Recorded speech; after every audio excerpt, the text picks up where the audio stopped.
మానవులంతా ఒక్కటే, మన మధ్య గొడవలెందుకని అన్నారు ప్రముఖ నటుడు సుమన్. మనలో మనకు ఐక్యత ఉంటే దేశం మరింత బలోపేతం అవుతుందని రంజాన్ కి సందేశం ఇచ్చారు. తాను ఇస్లామిక్ దేశాలైన దుబాయ్, సౌదీ వెళ్లినప్పుడు అక్కడ 27 ఎకరాల్లో హిందూ దేవాలయాలను నిర్మించడం చూసి ఆశ్చర్యపోయానన్నారు. అక్కడి దేశాలు మానవత్వానికి ఎంతటి ప్రాధాన్యమిస్తున్నారో అర్థం చేసుకోవాలన్నారు. రాజకీయ పార్టీలు ఎన్నికల్లో ఓట్ల కోసం హిందూ ముస్లింస్ మధ్య తేడాలు చూపెడుతున్నారని విమర్శించారు. మనమంతా ఐక్యంగా ఉండాలని, రాజకీయాల కోసం మనల్ని మనం ద్వేషించుకోవద్దని పిలుపునిచ్చారు.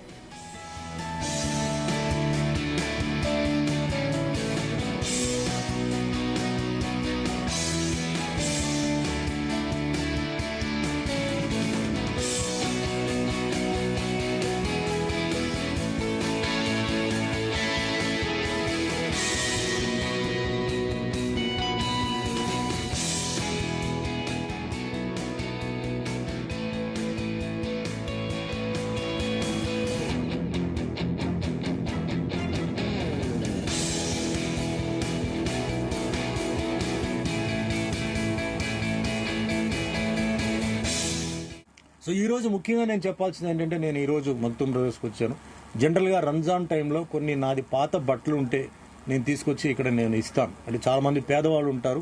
సో పేదవాళ్ళకి మీరు ఇచ్చుకోని చెప్పేసి కొన్ని కోటు, ప్యాంటు, షర్ట్ అట్లా అప్పుడప్పుడు ఈ టైంలో నేను ఇస్తాను. ఎందుకంటే రంజాన్ టైంలో వీళ్ళు చాలా మంది పేదవాళ్ళకి బట్టలు ఇస్తుంటారు, అంటే ఒక డొనేషన్ లాగా ఆ టైం ఇస్తుంటారు. సో అట్లా నాది ఒక చిన్న కాంట్రిబ్యూషన్ లాగా ఇవ్వడానికి నేను ఈరోజు నేను వచ్చాను. అయితే ఆబిద్ భాయ్ ఇప్పుడు ఆయన స్పెషల్ ప్రేయర్స్కి వెళ్ళి ఉన్నారు. వాళ్ళ ఫ్యామిలీ, వాళ్ళ అబ్బాయి, వీళ్ళందరూ మా చిన్నప్పటి నుంచి మాతో పాటు పెరిగిన వాళ్ళు. నాకు ఏది మంచి చెడు కాస్ట్యూమ్ విషయంలో ఉంటే నాకు ఆబిద్ భాయ్ నాకు చాలా ముఖ్యం. ఇకపోతే ఈ రంజాన్ అనేది చాలా పవిత్రమైన ఒక నెల ముస్లిమ్స్కి. ఎందుకంటే ఇది వాళ్ళకి సంవత్సరానికి ఇది ఒకసారి వస్తుంది. ఈ టైంలో ఏంటంటే వాళ్ళు మార్నింగ్ ఫాస్టింగ్ అన్ని చేసి ఈవినింగ్ ఫాస్టింగ్ బ్రేక్ చేసి వాళ్ళు వాళ్ళ దువా చేసుకొని వాళ్ళు వస్తుంటారు. చాలా పవర్ఫుల్ మంత్. ఈ మంత్ ఏంటంటే ఒక నిజమైన ఒక ముస్లిం లేడీ కానీ జెంట్స్కి కానీ చాలా ఇది పవిత్రమైన తీసుకుంటారు, చాలా పవర్ఫుల్ ఉంటుంది.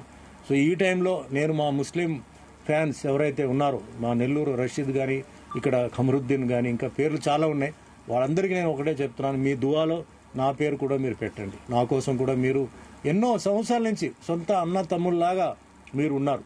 నాకు సక్సెస్ ఉన్నప్పుడు కాదు, ఫెయిల్యూర్ ఉన్నప్పుడు కూడా మీరు నాతో పాటు ఉన్నారు. అది నేను ఎప్పుడూ మర్చిపోను. అలాగే మీ ఫ్యామిలీస్, మా ఫ్యామిలీస్ అందరూ మనం కలిసి ఉంటాం, కలిసి భోజనం చేస్తాం, కలిసి తిరుగుతాం, అన్ని చోట్ల వెళ్తాం. మీ సపోర్ట్ ఎప్పుడు నేను మర్చిపోలేదు, మీ వల్లనే నేను. కాబట్టి ఈ రంజాన్ మీకు మంచి జరగాలి, మీ అందరికీ మంచి జరగాలి, నాతో పాటు మీకు మంచి జరగాలి. అండ్ ఇది చాలా ఒక ముఖ్యమైన విషయం, ఎందుకంటే మనం అందరూ కలిసి ఉండాలి. ఇందాక కూడా నేను ఇంగ్లీష్లో చెప్పాను, we must live in peace, not in pieces.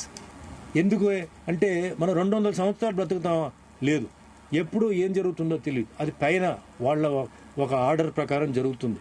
కొందరు యాక్సిడెంట్లు పోతున్నారు, కొందరు రోగాలతో పోతున్నారు, కొందరు ఎందుకో పోతున్నారు, కొందరు ఉంటున్నారు. అది ఏమిటో తెలియదు. ఉన్న రోజులు మనం సంతోషంగా ఉండదాం, ఉన్న రోజులు ఒక మంచి పేరు ఇద్దాం, ఒకరొకరికి మనం హెల్ప్ చేసుకుందాం. ఆ విధంగా నేను విజ్ఞప్తి చేసేది ఏంటంటే, ఈ ఎలక్షన్ జరిగేటప్పుడు కొందరు రాజకీయ నాయకులు క్యాస్ట్ మీద, కమ్యూనిటీ మీద ఏదోదో చెప్పి మనకున్న రిలేషన్షిప్ని వాళ్ళు అనవసరంగా దూరం చేస్తున్నారు. అర్థం చేసుకోండి, వాళ్ళు చెప్పిన దాంట్లో ఎంతవరకు నిజం ఉంది, వాళ్ళు చెప్పిందా